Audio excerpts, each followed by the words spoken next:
दीपू दास, खोखोन दास, समीर दास, राणा प्रताप, बिजेंद्र बिश्वास ही नावं मागील काही महिन्यांमध्ये आपल्या कानावर नक्कीच पडली असतील.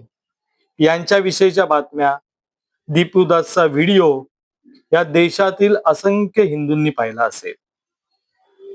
बिजेंद्र बिश्वास हा पॅरामिलिटरी मेंबर होता. राणा प्रताप हा एक बिझनेसमन आणि पत्रकार होता. समीर दास हा एक रिक्षा चालक होता. खोखोन दास हा एक बिझनेसमन होता. दीपू दास एक गरीब गारमेंट मधला मजदूर होता. ही 5 नावं आणि यांच्यासारखे असंख्य म्हणजे जानेवारी महिन्यामध्ये 2026च्या जानेवारी महिन्यात ते 35 दिवसांमध्ये बांगलादेशात 11 हिंदूंच्या हत्या झाल्या. 2024 पर्यंतचा कालखंड पाहिला तर 200च्या वरती अल्पसंख्याकांवरती हल्ल्याच्या घटना बांगलादेशमध्ये घडल्या. आणि मागच्या काही महिन्यांमध्ये या प्रमाणांमध्ये लाक्षणिकरित्या वाढ झाली. या सर्व हत्या आणि त्याचे व्हिडिओ भारतीय मीडियामध्ये आपल्या मोबाईल पर्यंत उपलब्ध होतील याची व्यवस्थित काळजी घेतली गेली आणि एक नेरेटिव्ह सेट गेला पश्चिम बंगालच्या निवडणुकांमध्ये की जर आज हिंदू एकत्र झाला नाही तर कदाचित पश्चिम बंगाल ही बांगलादेश सारखाच अल्पसंख्याक हिंदूंचं कब्रस्तान बनून जाईल.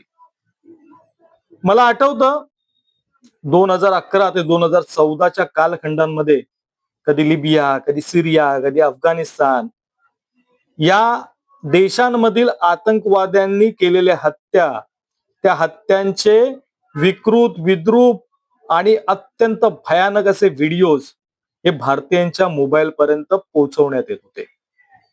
अफगाणिस्तानमध्ये पत्रकाराची मान कापतानाचा व्हिडिओ असेल किंवा आणखीन इतर देशांमधील जे इस्लामिक आतंकवादी आहेत ते करत असलेल्या ब्रुटल हत्यांचे व्हिडिओज असतील, हे त्या आधी 2014च्या आधी हिंदूंच्या भारतीयांच्या मोबाईलमध्ये पाठवण्यात आले होते. 2014च्या निवडणुकीनंतर मित्रांनो विचार करा की त्यावेळेस ज्या प्रमाणात हे व्हिडिओ आपल्याकडे येत होते त्या प्रमाणात ते व्हिडिओ आपल्या मोबाईल पर्यंत आले होते का? कदाचित उद्याच्या नंतर बांगलादेशमधील ही व्हिडिओ येण्याचे बंद होतील. बांगलादेशमध्ये सत्तांतर झालेलं आहे. बांगलादेशमध्ये बीजेपीची सत्ता आलेली आहे. आता अपेक्षा एवढीच आहे की कदाचित आता तरी बांगलादेशमधील अल्पसंख्याक हिंदूंवरील अत्याचार आणि त्यांच्या हत्या बंद होतील आणि पश्चिम बंगालमध्ये खरंच अच्छे दिन येतील. जय हिंद, जय महाराष्ट्र.